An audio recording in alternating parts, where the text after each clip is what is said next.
Okay, we just got a bunch of fresh new details about new M3 Macs and the entire specifications for the M3 chip, the M3 Pro chip, and the M3 Max chip. And we also have some new rumors and leaks talking about some M3 Macs, which may be coming before the end of this year, probably in some sort of Apple October or November event. So this is really exciting. So for this video, I want to tell you all about the specifications for these M3 chips and also tell you about some of the M3 Macs we might be getting before the end of this year and some future M3 Macs that Apple has planned not too long after. So let's first start off with that M3 chip. Now listen, I'm gonna level with you. If you are a power user watching this video, if you watch Greg's Gadgets, you're probably a little bit of a power user, right? This might not sound that exciting to you at first, but let me build my case here. So the M3 chip is rumored to have the same 8-core CPU and the same 10-core GPU as the M2 chip. So when you hear that, you go, okay, that's not that exciting. But the thing you have to remember is that the M1 chip was built on a 5-nanometer process, and then that M2 chip was also built on that same 5-nanometer process. So with this M3 chip, that is going to be built on a new 3-nanometer process that is the same chip design that is basically going into the latest iPhone 15, which isn't out yet if you're watching this video, and it is the latest chip technology, right?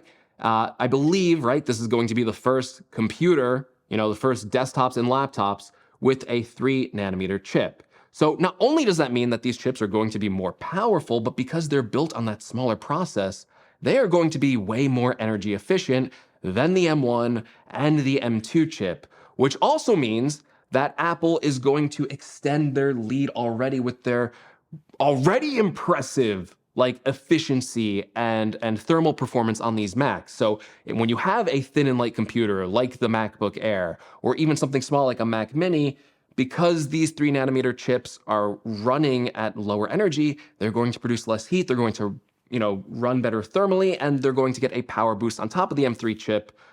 So that means you're just gonna get a really good chip all around. This chip is very, very exciting. Another thing that I've been seeing in these rumors, we'll talk about this more when we talk about the M2 Max chip, is that I think we're also going to be getting a slight bump up in the standard memory configurations on the M3 chip. So the way I'm looking at it now, I am predicting that the M3 chip starts with 8 gigabytes memory right now of unified memory. I believe the M3 chip will start with 12 gigabytes of unified memory, which is also a really good thing for people who are shopping for an entry-level computer, and especially for users who are buying a base-level configuration. A lot of the times I do recommend 8 gigabytes, but it can be a little bit constraining. Even just a little bit more with 12 gigabytes as the standard, I think that's going to make a lot of people very happy, and it's probably going to ease up a lot of my recommendations as well. So what are the first M3 Macs we can expect with this new baseline M3 chip? Well, again, they're going to be the entry-level Macs. So those are computers like the MacBook Air, the Mac Mini, and the iMac. So currently, though, based on rumors, Apple is already testing M3 versions of the Mac Mini. So the Mac Mini could be one of the first computers out with the M3 chip inside of it. And then another rumor is that Apple is already testing a 24-inch iMac with the M3 chip in it. Now that one's exciting because Apple kind of glossed over the 24-inch iMac when it came to the M2 chip. They did not release or update one with an M2 chip inside of it. If you go to buy a 24-inch iMac, it still has the original M1 in it. And when that 24-inch iMac came out, that was a very exciting computer. It got a brand new redesign. It looked really fresh. It was a really good value, but the fact that it's now still sitting there with that regular M1 chip, it makes it kind of harder to recommend. So I am really excited to see a new 24-inch iMac. There's not a lot of rumors on if there's going to be a ton of new features with that base level iMac. I assume most of these are just going to be spec bumps up to the new M3 chip.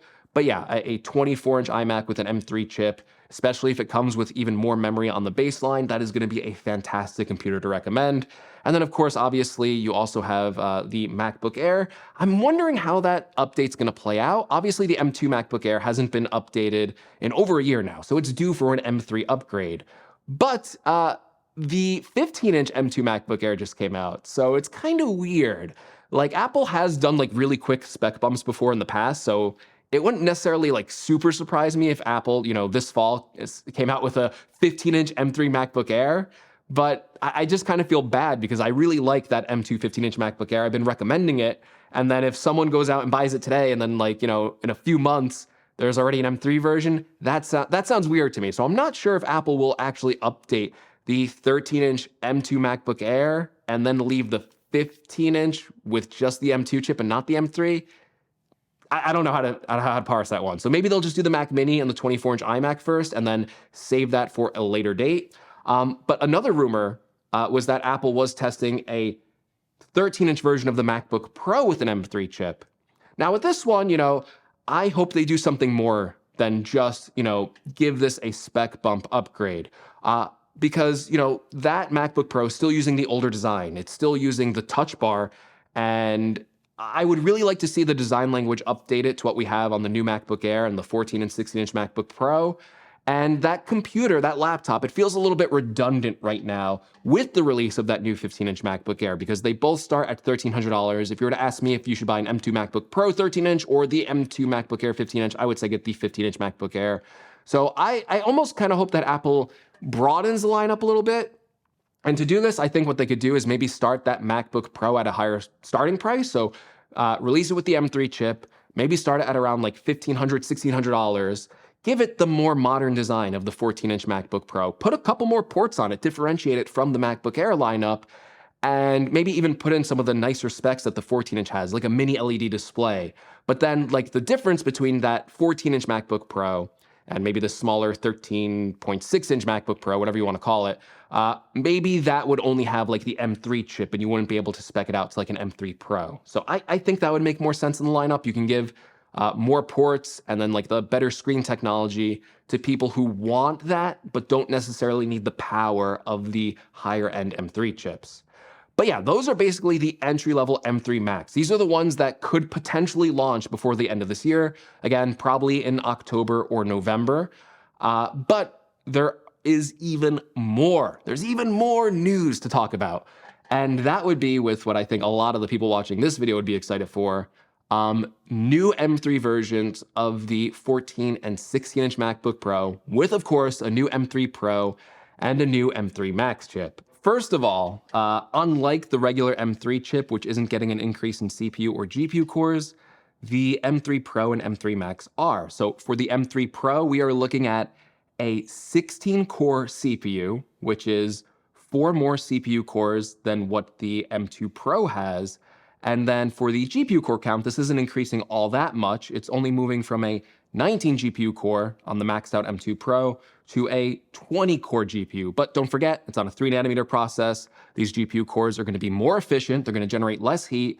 And they're also going to be individually, each core, more powerful than the M2 Pro chip. And that's important as well for the thermal efficiency, especially in the smaller 14-inch MacBook Pro. It seems like the 16-inch MacBook Pro can handle the CPU and GPU pretty well currently, but that 14-inch does struggle, especially with GPU cores. It does thermal throttle and clocks the GPU cores down. So with this new 3nm version, right, potentially the 14-inch is going to get a pretty big power boost. Now, the M3 Max chip, it's going to work the same way as previous ones have, right? It's going to have the same CPU core count, so it's going to be 16 CPU cores, but then when you max out that chip, you basically double the GPU cores. So yeah, 40 GPU cores on an M3 Max, 16 CPU cores.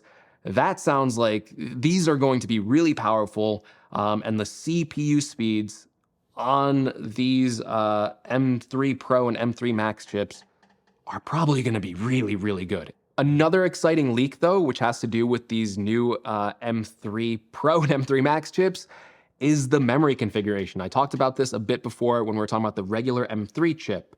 Now, this is where I basically got this information from and kind of parsed it together myself. So basically, Apple was testing out a MacBook Pro, and in the leak specifications, it had 48 gigabytes of memory. Well, when you look at the current MacBook Pro memory configurations, you can see you have a 16 gigabyte, a 32 gigabyte, no 48 gigabyte one. It goes to 64 gigabytes, and then you can max it all the way out at what, 96 gigabytes of memory? But yeah, there's no 48 gigabyte configuration. And it's not like Apple's gonna add like a 32 to a 48 gigabyte configuration. I think what they're gonna do is they're just going to increase the amount of minimum memory available on these M3 chips. So with that base level configuration, I would assume that would be 12 gigabytes. But then when you move up and double that, that's going to give you 24 gigabytes. So on those base level M3 Pro and M3 Max chips, you're looking at 24 gigabytes of memory standard, which is really good, right? Like that's going to help increase the value proposition of these new M3 Max. And then again, when you take that 24 chip and you double it up, when you do like an upgrade to the Mac, that's going to increase it instead to 32. It's going to go to 48 gigabytes of unified memory. Then if you double up the 48, that's going to bring you back to 96, which is the current topped out memory configuration available on the M2 Max chip. But then when you do like the same math that you would get for the M2 Max chip, and then apply that to the M3 Max, that's going to increase the maximum amount of memory to 144 gigabytes of unified memory. I'm doing the math off the top of my head, so hopefully it's right.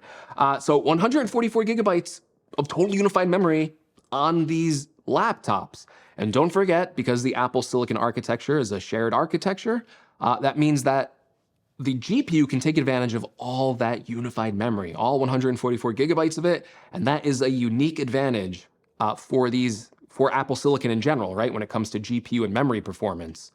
Now, 144 gigabytes is exciting as a pro user. I don't even think I could take advantage of it, but that's pretty exciting.